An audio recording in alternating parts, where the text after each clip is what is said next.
ენერგიის სხვადასხვა წყაროს ძიება და გამოყენება უხსოვარი დროიდან მოყოლებული კაცობრიობის ფიქრისა და განშის საგანს წარმოადგენს. პირველყოფილი საზოგადოებისთვის ენერგიის ძირითადი წყარო შეშით ცეცხლის დანთება იყო. დაახლოებით 300 წლის წინ ადამიანებმა უკვე დაიწყათ ქვანახშირის ფართო გამოყენება, 100 წლის წინ კი ნავთობის. ეს უდიდესი მნიშვნელობის მქონე სიახლე იყო, რომელმაც სრულად შეცვალა მსოფლიო. დღეს კი ისე მსგავსი რევოლუციური გარდაქმნების მოწმენი ვხდებით. ქვანახშირისა და ნავთობის მოხმარებიდან კაცობრიობა განახლებადი ენერგიის წყაროების, მზის, ქარის, წყლის, გეოთერმული და ბიომასის ენერგიის გამოყენებაზე გადასვლას ცდილობს. ასევე იწყებს ფიქრს უფრო ეფექტური ტექნოლოგიების კვლევა-განვითარებაზე. რატომ გჭირდება განახლებადი ენერგია? წიაღისეული რესურსების, ნავთობის, გაზისა და ქვანახშირის ჩანაცვლება სხვა საშუალებით რამდენიმე მიზეზის გამო გახდა აქტუალური. პირველი, მარაგების ამოწურვა. ქვანახშირი და ნავთობი უხსოვარი დროიდან დედამიწის წინაღში დალექილი მცენარეული და ცხოველური ნარჩენებისგან წარმოიქმნა. ამიტომ მათ წიაღისეული საწვავი ეწოდება. ჩვენ არ ვიცით რა რაოდენობის ქვანახშირი ან ნავთობი არის დედამიწაზე, თუმცა მათ განუზომლად, უფრო სწრაფად მოვიხმართ ვიდრე წარმოქმნისთვის არის საჭირო. შესაბამისად, მსოფლიოს მარაგი შესაძლებელია ამოიწუროს. გაერთიანებული ერების ორგანიზაციის მონაცემებით, 21 საუკუნის ბოლოს კაცობრიობის რიცხვი გაორმაგრება და 10-12 მილიარდს მიაღწევს. ბუნებრივია მოსახლეობის ზრდა ენერგიაზე მოთხოვნის ზრდას გამოიწვევს.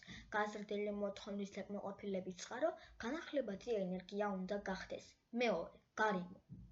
წიაღისეული საწვავის მოხმარება დიდი რაოდენობით ნარჩენებს წარმოქმნის, რომლისგან თავსება ხშირ შემთხვევაში ბევრ ძალისხმევას მოითხოვს და არც ისე ადვილია.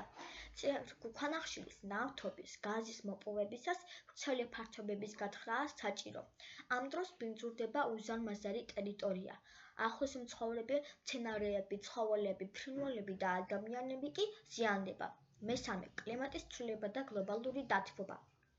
წიაღისეული რესურსების წვა აჩქარებს გლობალური დათბობის პროცესს. საწვავის დროს გამოიყოფა მავნე ნივთიერებები, სხვადასხვა გაზები, რომლებიც სათბურის ეფექტს ქმნიან და დედამიწის ზედაპირის ტემპერატურას ზრდიან. სათბურის ეფექტის არსი შემდეგში მდგომარეობს. მზე ათბობს დედამიწის ზედაპირს და ატმოსფეროს ამ სითბოს 70% უკან კოსმოსში ბრუნდება. წიაღისეული საწვავის წვისას გაფრქვეული გაზები, ისეთები როგორიცაა ნახშირორჟანგი, მეთანი და ასე შემდეგ ატმოსფეროს გარს ეკვრის და შემოსული მზის სხივების უკან კოსმოსში დაბრუნებას ხელს უშლის.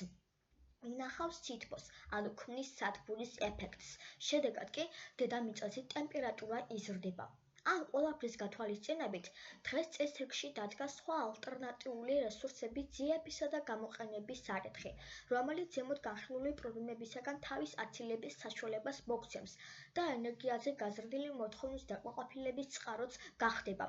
ეს რესურსებია მზის, ქარის, წყლის, ზღვის ტალღების, გეოთერმული, ბიომასის ენერგია. მათ განახლებადი ენერგიის წყაროები ეწოდებათ, რადგანაც ბუნებრივად მოცემულ ენერგიის წყაროებს წარმოადგენენ, რომლებიც სანამ დედამიწა და მზე არსებობს, არ ამოიწურებიან და მუდმივად განახლდებიან. ენერგიის მიღების პარალელურად, კაცობრიობის პროგრესის შესანარჩუნებლად განსაკუთრებული ყურადღება ექცევა მისი ეფექტურად გამოყენების საკითხს. ენერგოეფექტურობა კონკრეტული პროდუქტისა თუ მომსახურების შექმნისთვის საჭირო ენერგიის რაოდენობის შემცირებას გულისხმობს, რომელიც ენერგოეფექტური ტექნოლოგიების განვითარებით და სამოხმარებლო ჩვევების ჩამოყალიბებით არის შესაძლებელი. საიდან ვიღებთ განახლებად ენერგიას? თუ ოდესმე მზის გულზე დგომის საციმხურვალემ შეგაწუხათ, მზის ენერგიის მოქმედება თქვენს თავზე გაქვთ გამოცდილი. როდესაც ზღვაზე ყოფნისას ზღვის ტალღების სასრული მიმართულებით ცურვაში გეხმარებიან, ტალღების ენერგიას იყენებთ. ქარი ან ამინდში ქარის მიმართულების საწინააღმდეგოდ გაძლებული სვლა ქარის ენერგიის სიძლიერეზე მიუთითებს. შეშის წვის შედეგად მიღებული სითბო ბიომასის ენერგიის გამოყენებაა. ვულკანებისა და გეიზერების ამოფრქვევა კი დედამიწის გულში არსებული ენერგიის დემონსტრირებაა, რომელსაც გეოთერმული ენერგია ეწოდება. მეცნიერები დიდხანს ფიქრობდნენ ამ ენერგიის გამოყენებაზე, განათების, გათბობის, გაგრილების, ტრანსპორტირებისა თუ სხვა მიზნებისათვის. საინტერესოა ამ მიმართულებით თანამედროვე მსოფლიოში მიღწეული შედეგები და ტენდენციები. ქვემოთ კი უფრო დაწვრილებით განვიხილავ განახლებადი ენერგიის თითოეულ წყაროებს და მათი გამოყენების მხრივ მიღწეულ პროგრესს დედამიწაზე.